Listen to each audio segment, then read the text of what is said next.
Hello, coming from Chicago. I'm Katrina. I'm Julie. And we are Coachella campers. Woo!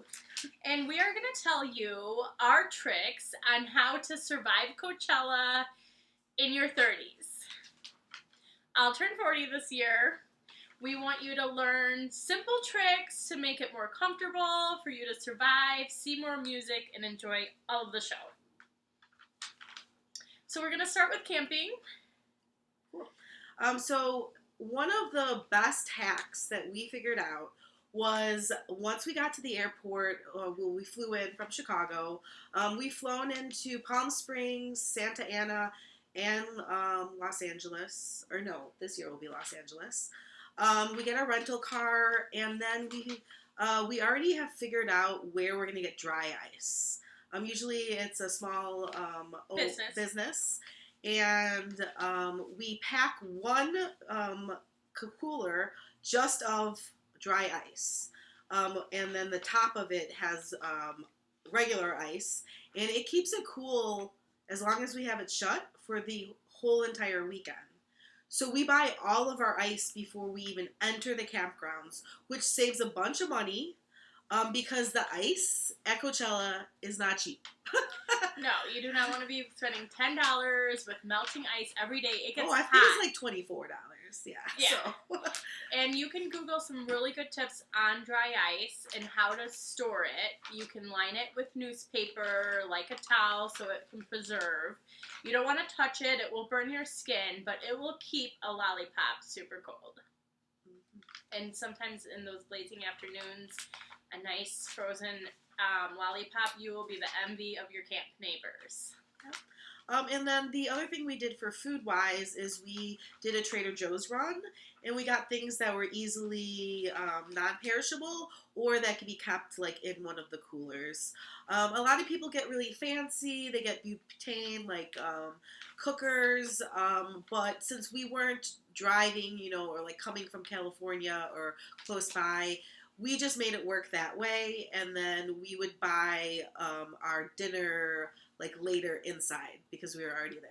So. And Julie, one of my favorite hacks was the salad bag. Ooh, yeah! Getting the salad, putting in avocado or anything extra, and just eating it out of the bag. Yes. That was a good one. Get your veggies in. Good idea.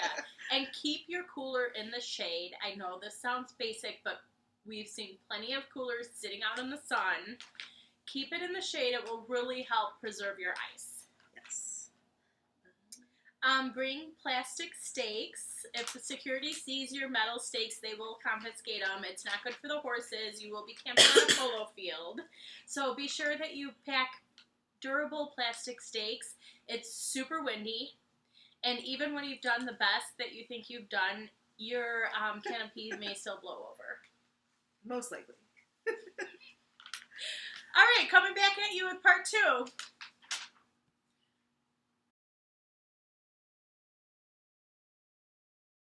Hey y'all, we are talking more about what to wear, what not to wear. If you're looking for beauty hacks, not the video, but we have very practical advice. So it gets cold at night. It's the fucking desert, okay? And so the first time I came, I had one like thin sheet, not enough. I had to sleep in the car. I was freezing. Get a good sleeping bag. It's worth the investment. Comfy shoes you're gonna walk a lot. So I don't know. Don't try to do too much, okay? If you're going to wear sandals, I really like Tevas. There's, other ones out there, I'm sure. Yeah. And what else? Your feet will get dirty. So a gym shoe or a boot, a comfortable boot. But make sure they're durable so they don't break, because you will be walking like a full marathon between the weekend. And your feet are going to be sore then. I know Julie had to get a foot massage on a Monday morning. I did. In the Vegas Strip. I couldn't even walk to the Vegas Strip. Yeah. It wore me out. Here's the Coachella recap with Juicy J. Hey, coming to you live from Coachella 2019. We just finished our last day. Ariana Grande closed. We did not watch the end of it because we were tired and cold. what we learned this year. Wear good shoes. Don't let Frontier lose your luggage because that sucks. Some things, you know what, you don't have control over, so let it be. But despite that, we did have fun. I think what I learned is if I really want to see someone, get there early, probably the person before that. You have to make some sacrifices, but in the end, it is worth it because I saw Maggie Rogers and her pretty up close, and both of them were amazing. And sometimes you get unsuspected surprises, so be open to those. Like Zed today was the best dance party and so fun. And always pick a good meeting spot if you're gonna break up with your friends, and remember it. And the Hippos were amazing. Yeah. Okay, I think that's it for now. We'll be back.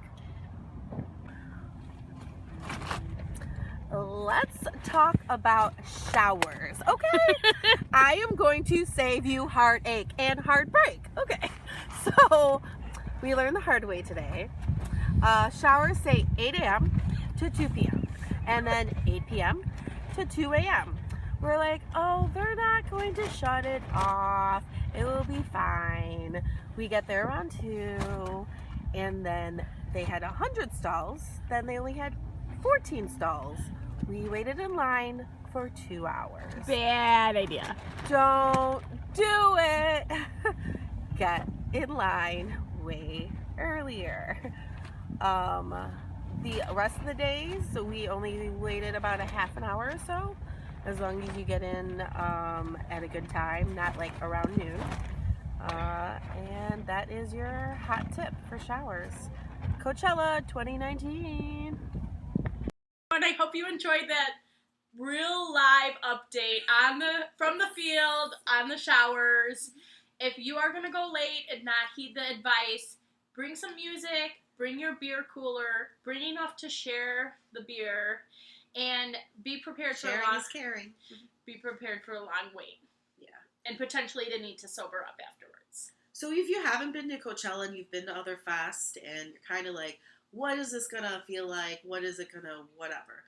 Honestly, this is the most well-organized music festival that I've ever been to. If you have been to like Lollapalooza, for example, not the same thing. At Coachella, you can't just carry around like beer or liquor. You have to be in designated areas. And at first you're like, oh, this is so annoying. But honestly, it just works way better. And there isn't a bunch of like reckless people all over. Of course, there's always going to be some. But like it just makes the experience so much more enjoyable. And yeah, I think that's it. Yeah. Yeah, we're going to plug a little tip about the beer. And hey, Julie, do you mind if I share with everyone why we started going to Coachella? Yeah, sure. So we're Beyonce fans. And we went for Beachella, and we were camping next to a woman who didn't spend a lot of time in the campground. And she had said she had been to all... And she was like in her 50s, 60s? Yeah, she's been to all 26 Coachellas. Oh. She hasn't missed a single one. And we decided we just might be lifers like her. Yep. So hit us in the comments. Let us know what you think, if it was helpful or not. And hopefully we'll be able to do a recap this year after this Coachella. Who are you? So are you excited to see anyone? Well, hopefully Kanye with not any antics. Team Ye. Yeah. And Team Ye. And Julie, are you going to drop your Instagram handle? Sure. At JuicyJ622. You can follow me there. I'll be Insta-storying the whole time. And if you need anything on Facebook, you can private message me. We're happy to help you. Cool. Peace. Have fun in the desert. The only problem with it is that... Don't get a Dos Equis or Heineken for $11. Come into the craft beer barn and get a variety of beers, like 40 plus, each one for $13. They're all great. This is your hot tip, Coachella 2019. Thank you. You heard it here.